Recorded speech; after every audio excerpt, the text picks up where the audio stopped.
Hello, everybody here. Hello.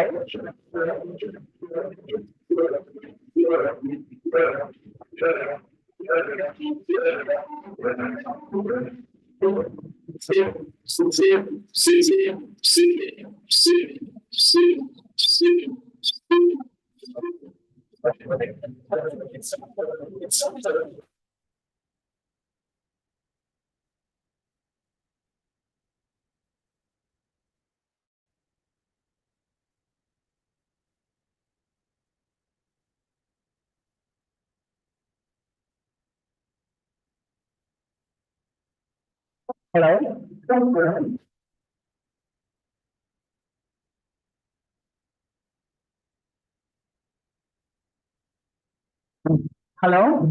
Hello. Hello.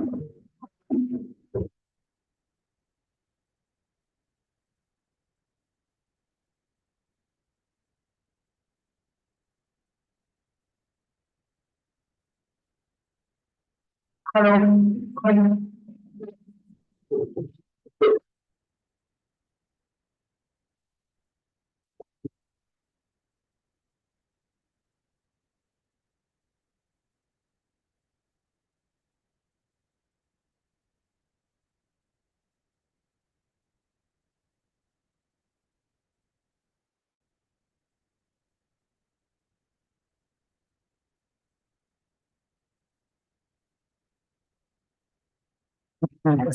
Hello. Doing perfect. Thank you very much for ladies who have joined us here in Nairobi. So for all the other friends who are joining us online, we are here in where the CBD SAFSA and SBI meetings are taking place. We're in the second week of the SBI. And thank you very much for joining us during today's press conference. So today we wanted to celebrate. Can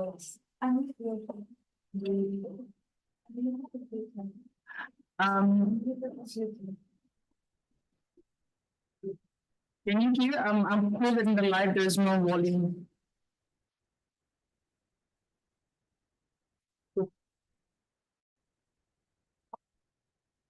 My apologies. We're just doing a test run from this side. Hello.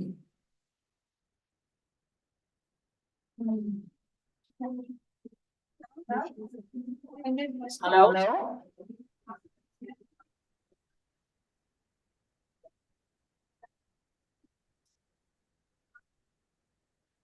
Hello. Yes.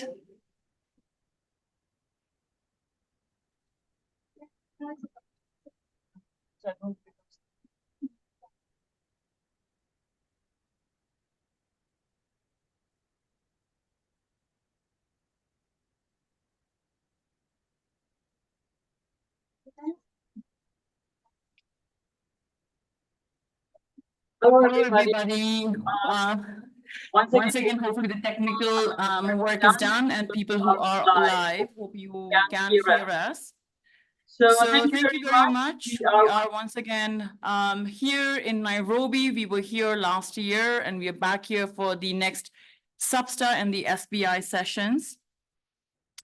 And today's press conference is also to commemorate the International Day on Biological Diversity, which was yesterday.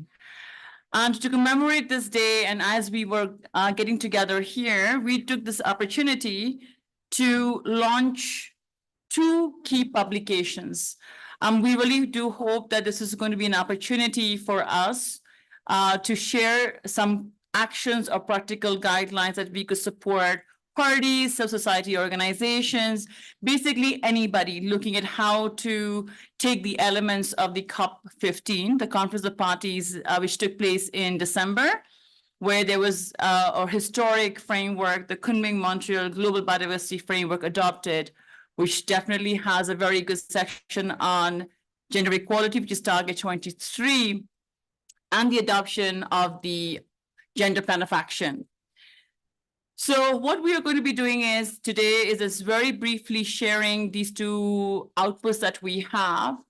And one of them, I won't take too much long, is first I'm going to start off with Alejandra Duarte, our Research and Policy Associate, and sharing some reflections of the decision compilation that we have done.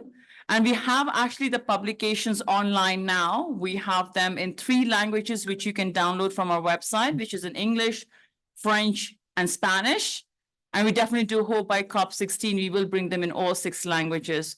So instead of me talking too much about it, I will let Ale tell you more about how this compilation came to be being, what the components are, and how do we hope this is going to be a helpful resource for everybody, not only the CBD people who engage here, but just anybody who wants to look into the decisions of the COP on gender.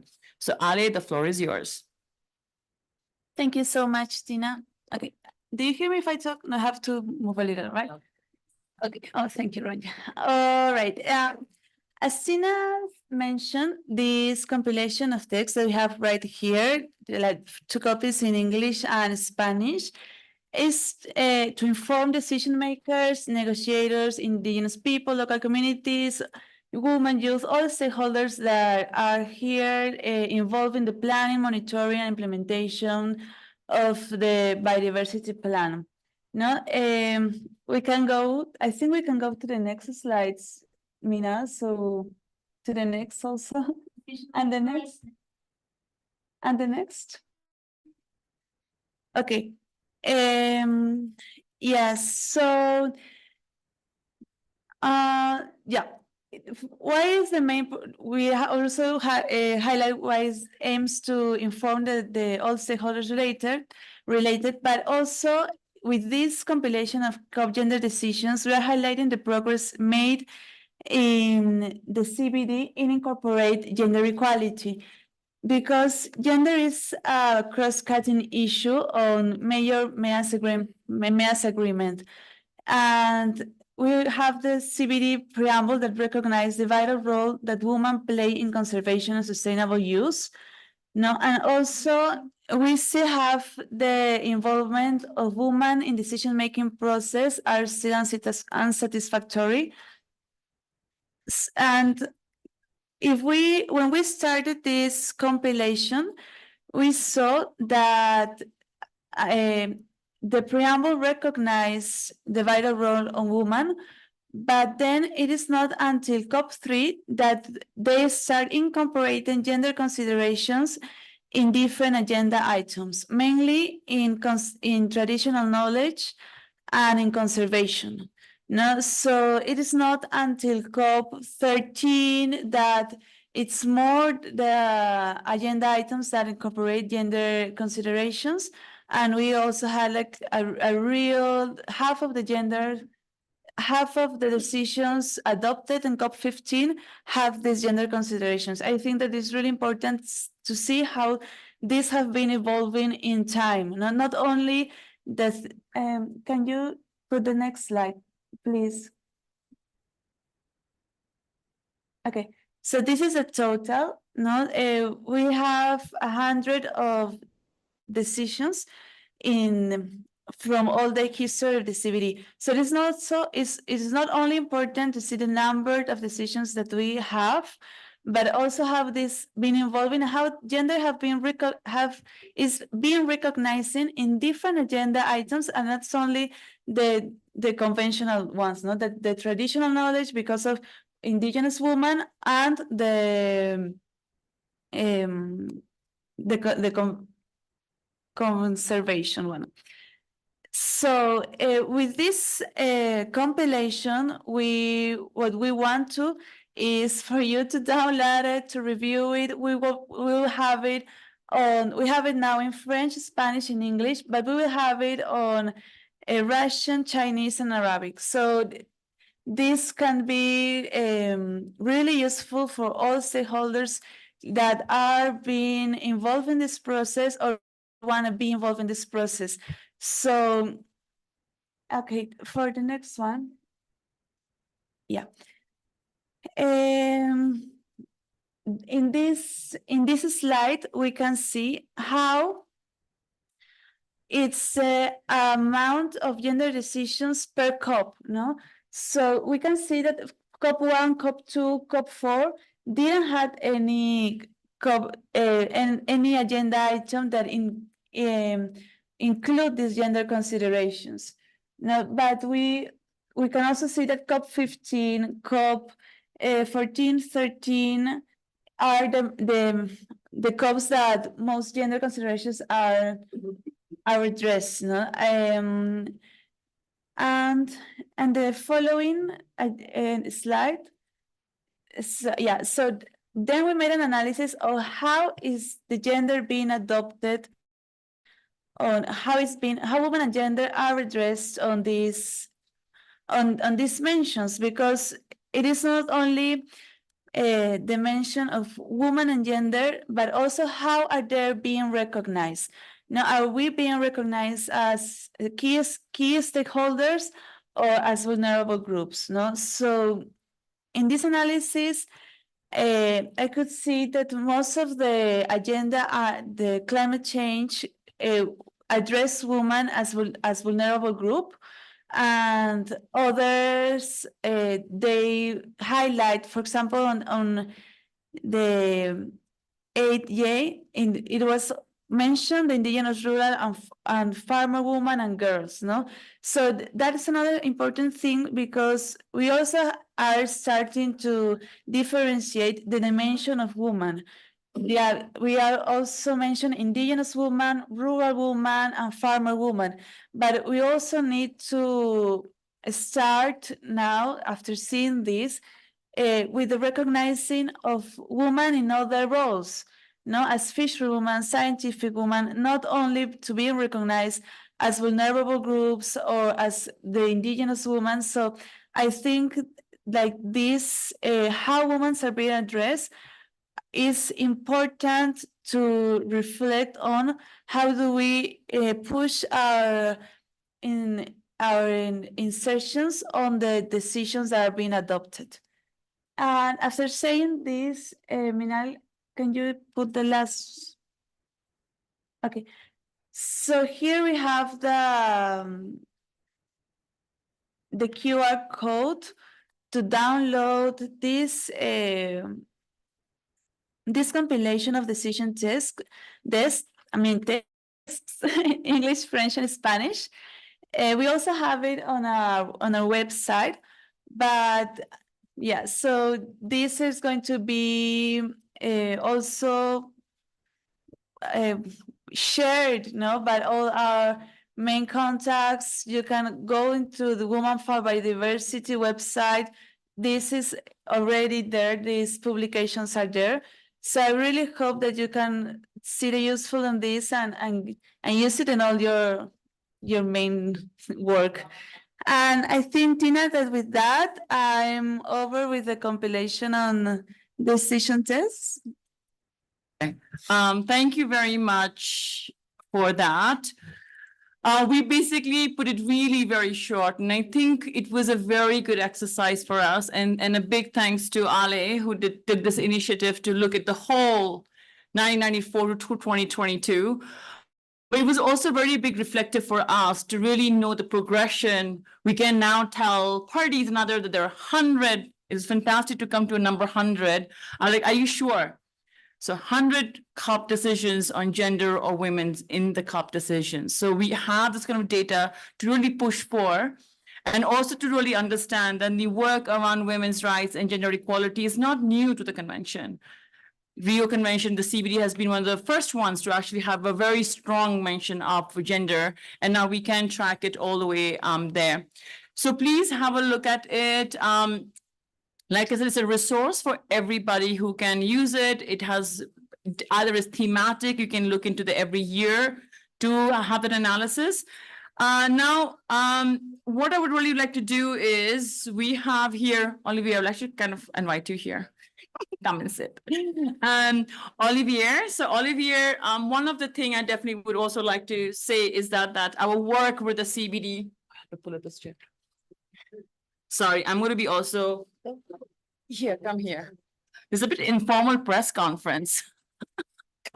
Join. We need to bring everybody who's been part of this process. So I would also say that thanks to the Secretariat, who's also been really very supportive of the work around really making sure the gender also somehow incorporates the work of all the GAP decisions and everything. So I would really like to also have Olivier here, Olivier Rukundo, who's the head of the People and Biodiversity Unit of the CBD Secretariat. So just a few words would be very much welcome. Thank you very much, colleagues. Tina. First of all, Ali, a huge congratulations for the work done at the presentation. Thanks for sharing this with us. I'm essentially here to show the CBD support to this kind of initiatives. Of course, we have this analysis is useful in maybe another angle, Tina, if I may, with regards to where we are now. So, of course, we are at the CBD, very busy trying to support the implementation of the Gender Plan of Action, right, which is our tool. And the Gender Plan of Action emanates from years of negotiations. There have been iteration of the Gender Plan of Action, and the Gender Plan of Action that we have now is one that is aligned with the framework.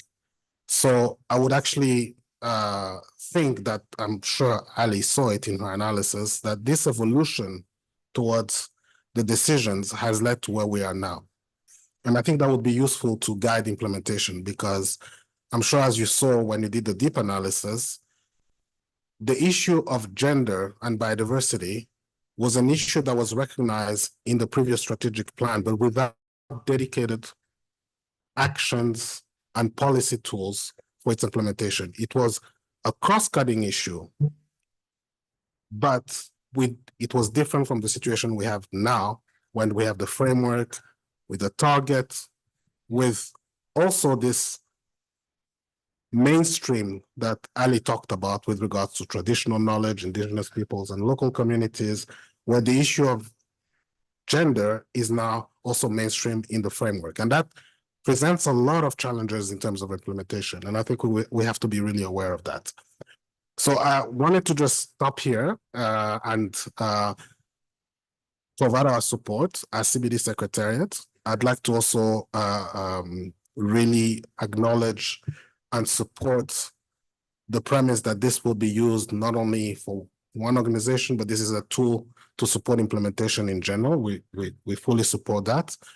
And we would like to also, in the spirit of supporting this initiative, is if it can help all the parties and stakeholders, I'm using stakeholders very loosely, in supporting the implementation of the Gender Plan of Action, but also to, and I think Ali and colleagues will agree with me, to move from decision to action, right? Because all of these decisions have action points that we need to implement collectively, that is parties and others. So, so thank you very much for giving me these few minutes. I was in between meetings, but I decided that it was important for me to be here to support you. And we look forward to the next iteration, Ali. This is not done, because there's going to be more decisions after COP16. So we look forward to the update of this continuously. So no pressure. Yeah, no, thank you, Olivier, so much for that. And I think what I always tell people is that if you're looking at the gender, it's not only talking about gender equality in a standalone.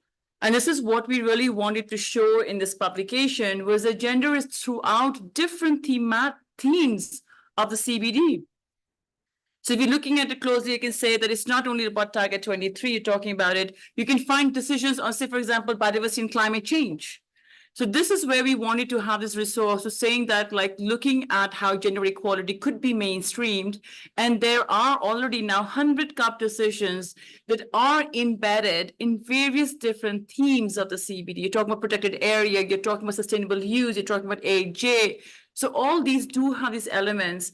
And we just want to have this as a resource that literally any person walking down the streets can just pick it up and have a look at it and be able to understand that, okay, you know, there is this thing missing, or also use it to see, because, you know, the COPs have changed, the themes keeps getting updated, but this will show us a guideline where we could also see where things are missing. What do we really need to ask to strengthen more stronger gender responsive actions or decisions in the upcoming COPs. So we will definitely try to keep this updated. But thank you so much for your support as always.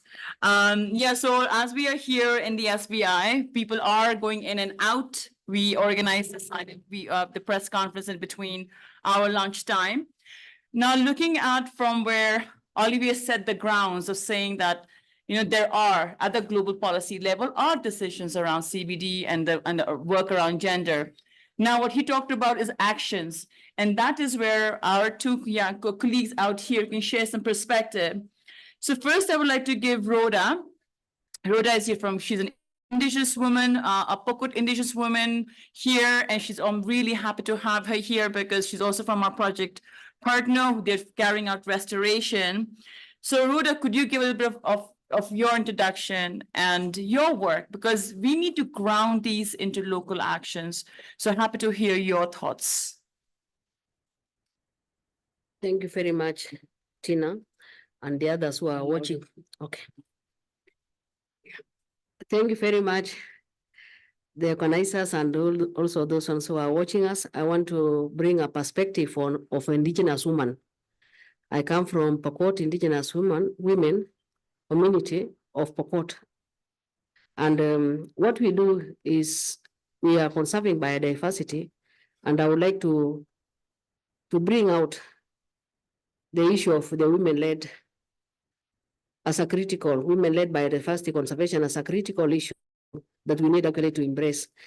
In the first place, right now, or currently, we are conserving the biodiversity by establishing nurseries and making indigenous trees as our main target, so that we have the indigenous trees growing in our ecosystem.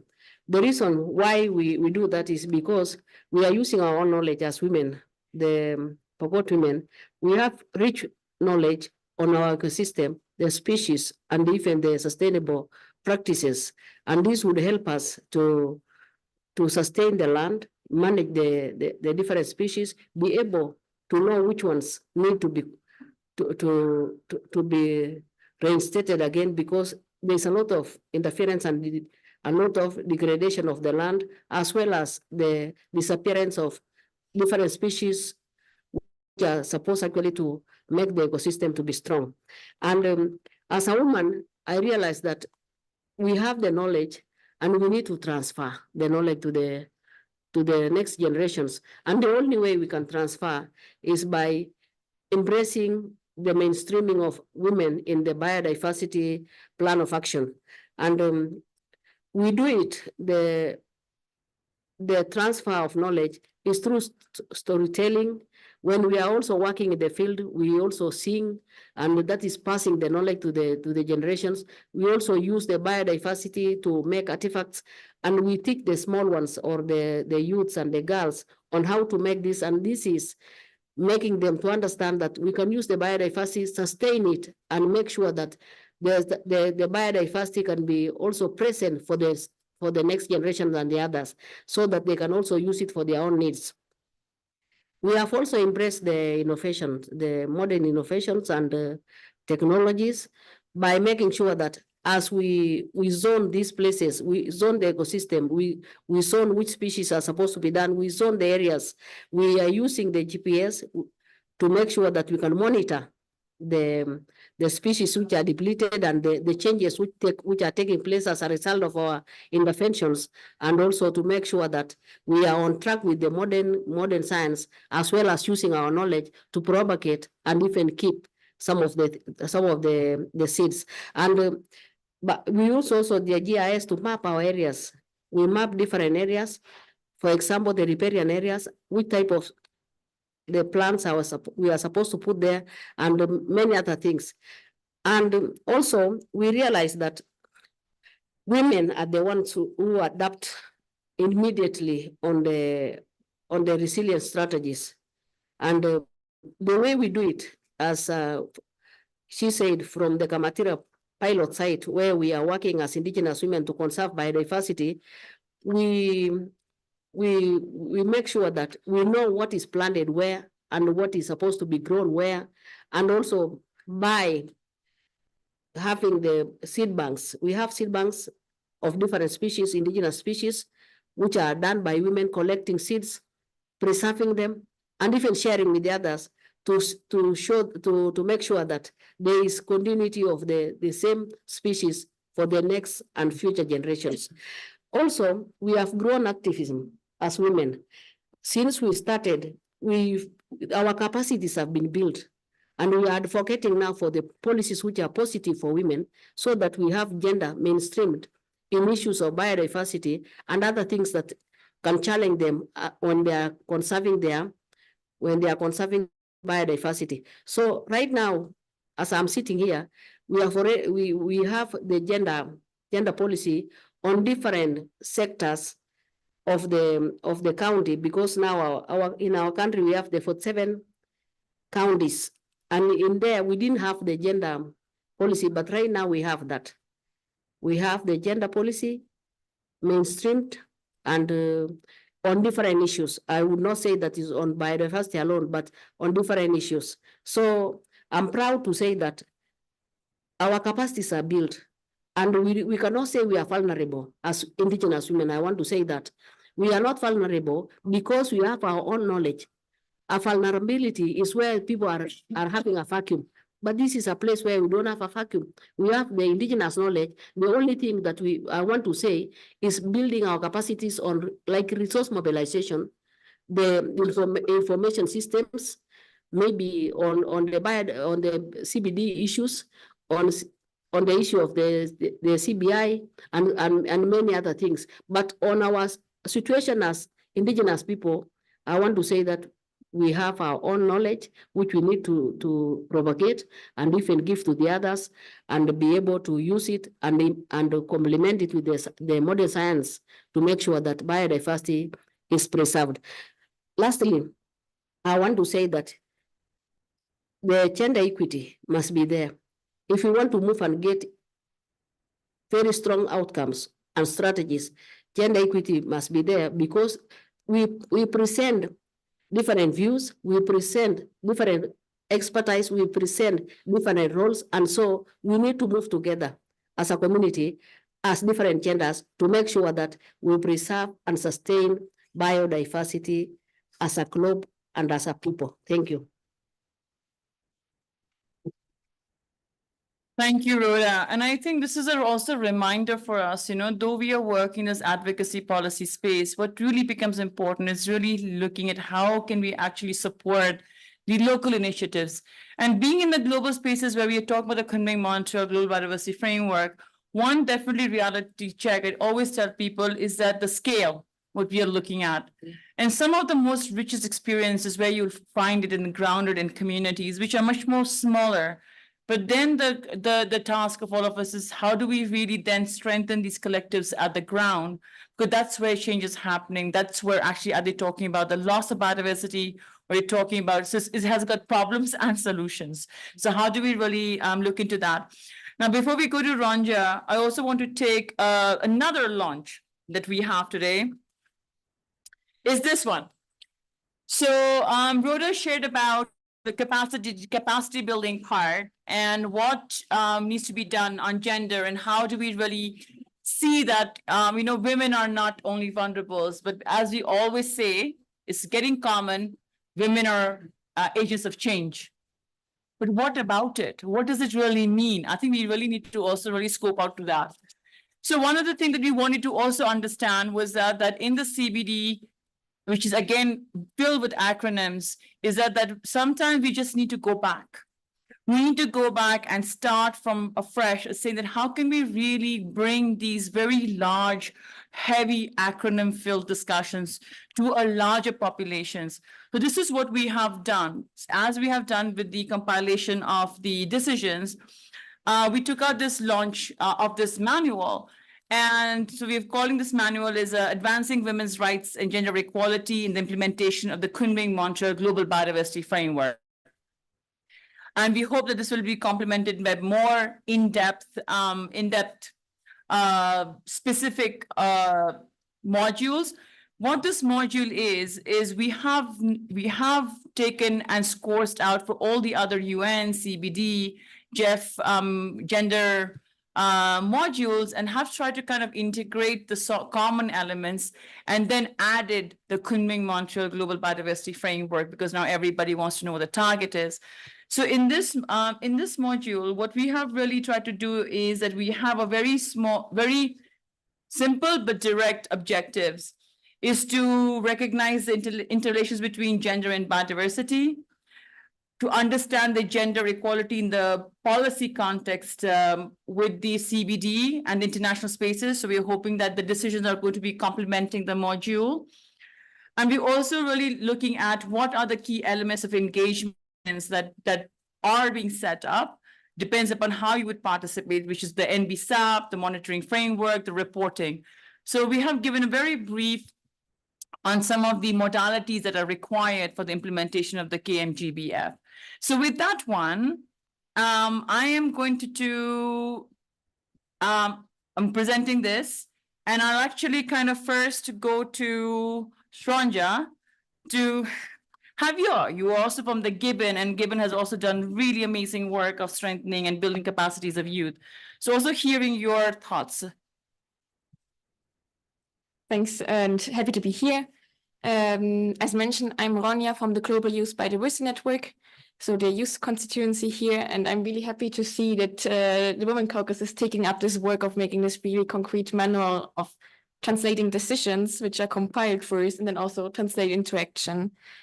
As speaking from the youth perspective, I also wanted to reflect that, for example, girls, which are kind of the intersection of youth and women, are really a key, or have a key role to play to implement the GBF, right? Because they have both this double role of being women, therefore be really highly recognized and needs to be addressed, but they also have the youth component of being able to, most effectively because of the kind of long-term they still have to live, and of the kind of mother of future generations as well.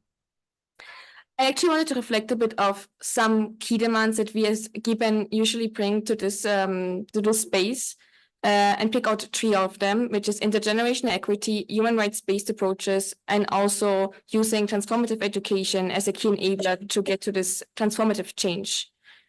So when we go to human rights-based approach, I think it's the very obvious one where I don't need to kind of expand too much, because it goes without saying that if you apply a human rights-based approach, you should also consider the human right of gender equality. So I think there's a really good linkage. When it comes to intergenerational equity, the important thing to understand here that this has kind of 2 different components. So one of it is that all our actions today should be in such a way that we don't compromise the needs of future generations. And I think here is also kind of very feeling that this future generation comprises all gender, right? So also here, I think the link is very, very obvious.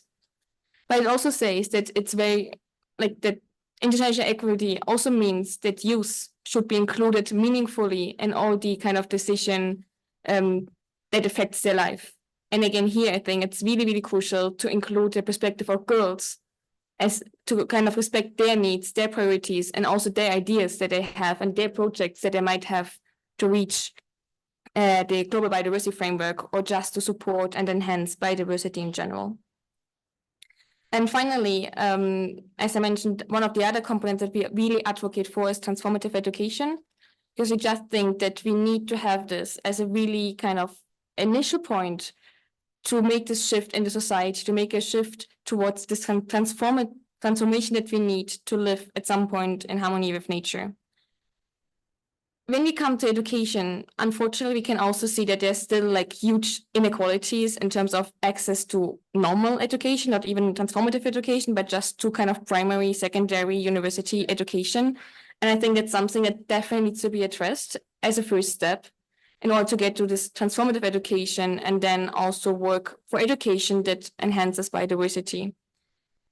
And then here, I also actually want to come back to the COP compilation, or COP decisions compilation. I had a really, really quick check of maybe 5 minutes, and I can directly tell you that education in relation with women was first mentioned in COP6 related to Article 8J, right? So we can see it's really also like even the recognition of education with this gender perspective has been a really long traction within the CBD. Then in the COP27, it was mentioned in relation to mountain biological diversity. So I think this compilation is really, really useful. And then now, of course, in the COP15, we have this really huge recognition of gender equality or gender responsive approach, and also the recognition for this transformative, innovative, and transdisciplinary need for education. So I think, yeah, I can definitely agree that this compilation can be very useful for us here in the CBD space when we do negotiations, but of course also when it then comes to the implementation of the different things that we have demanded and we achieved to get into the decisions. So therefore, as deepen as use, I'm very glad that these two things are launched today and then will be that you can access them. And I hope it will be really used by many, many actors out here to have a really gender responsive and transformative GBF. Thank you, Ranja. And I'm really happy. So we already made one impact. That should be in our report. Donors are here. No, I think it's really very important to say that this is where we wanted to really simplify some things because some things are like really hidden. So we also wanted to know that you can just look into that, flip through that and look where the agenda item and be able to also use as a strategy when you're proposing something. And I always tell people that as women, you know, we have multiple identities, right? Either we are Indigenous women or we are local women or we are urban women or we are young women. So the idea of gender equality and women's rights is really for us to look into our identities as also these collective identities which we hold, right?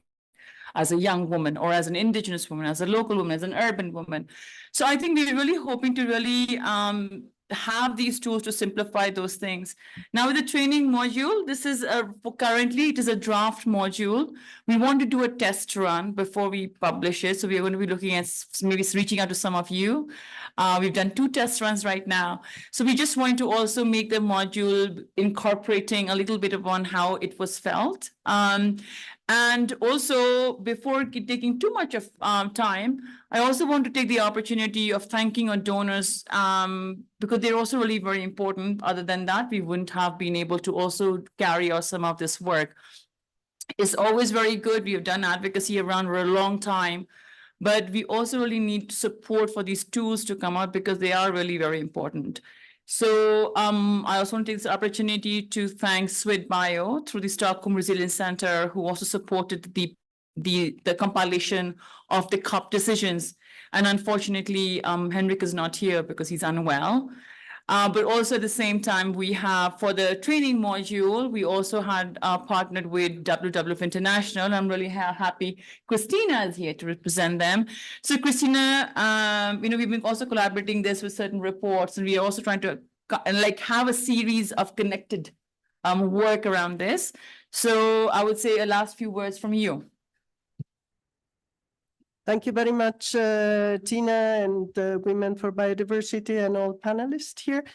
Happy to be here. And I think if I may comment, the word donor is a little bit limiting, but in the sense that we really hope, and I value our collaboration over the years, Tina, with Women for Biodiversity and WWF International, especially as a strong collaboration, hopefully perceived more and more like a partnership. And I think that's the role. Of course, you have the gender expertise. We also have connection, and we try to add and share mutually, strengthening each other in this effort. So coming back to the module, I think it was we had, as mentioned before, historical achievements during COP15 with Target 23 and the Gender Plan of Action. But as everybody said, we need to go from commitments to actions. And that action, we need to keep in mind, is not necessarily only at global level. The action is at national, local, subnational level. And so I think this collaboration for the training module really goes in the direction of building capacity, which is not a word that I like very much, but building understanding, awareness, enriching mutually about knowledge for being enabled to act and to mainstream gender responsiveness in the implementation of the GBF. And so that connects strongly with the development and the revision of the MBSAPs that is ongoing now. So it's also, hopefully this is offered as a tool at national level for partners, civil society, but also focal points from the governments to really work together on ensuring that gender responsiveness is not just a commitment, but is reflected in the action, in the plans and the actions at national and subnational level. And I will also spend a couple of points on the module is very much, I think you used the word skeleton previously, I would call it a canvas, but the idea is the same, meaning is something to be used, to be owned, to be used, to be enriched, to be adapted to the context. There is so much we can say about gender equality at global level. We really need to deep down in terms of local condition and see what are the gaps, what are the rights, what are the things to fight for, what are the things to be supported, and who are the partners who can help us in this journey.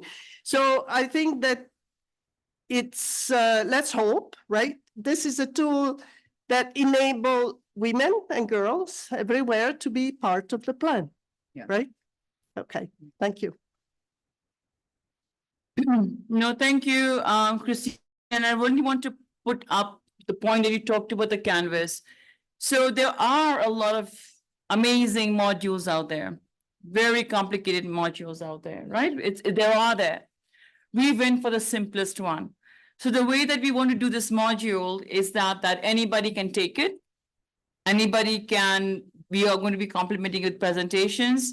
We're also hoping that it is easy enough for any layman to take it and customize it. How do you call it? Layperson can customize it. My English speaking.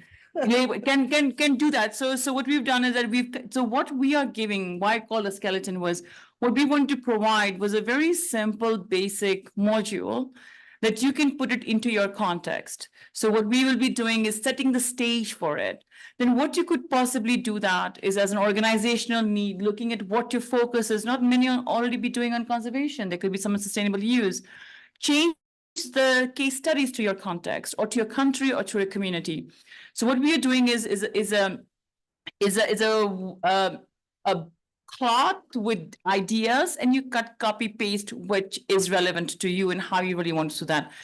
So that's why I said we are doing a test run for it to see how it actually goes in a practical sense. And we want to keep this as a live module. We're hoping that the way as we go, it also becomes enriching. So having said that, I also want to give the opportunity to anybody, I don't know, I think we're also up for time. So please look at it, and thank you so much for our colleagues who are here to share their perspective. And we really hope that this will be useful for everybody. Take it to a school. I mean, that's how simple we wanted the tool to be. The module, literally anybody can run it. A sixth grader can definitely run the session.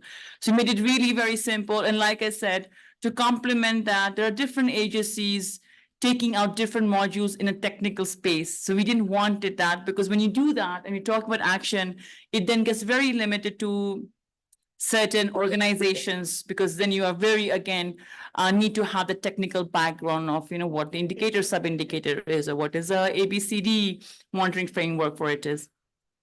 So with that, so thank you for the friends and colleagues who joined us live here at the press conference here in Nairobi, and to all the others who have joined us online and seeing it live streamed. Thank you for Sweet Bio, Henrik and his team, but also Christina from WWF for giving the support and saying that let's do this. And also for Ronja and Rhoda, I was like, almost same names, like Rhoda and Ronja.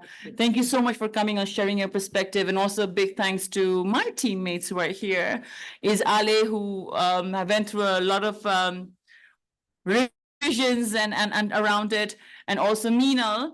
And also, I also take the opportunity of also giving thanks to the translators, not interpreters, who are actually working on this, and we hope to have all 6 UN languages by COP16. So thank you very much for joining us today, and have a lovely day.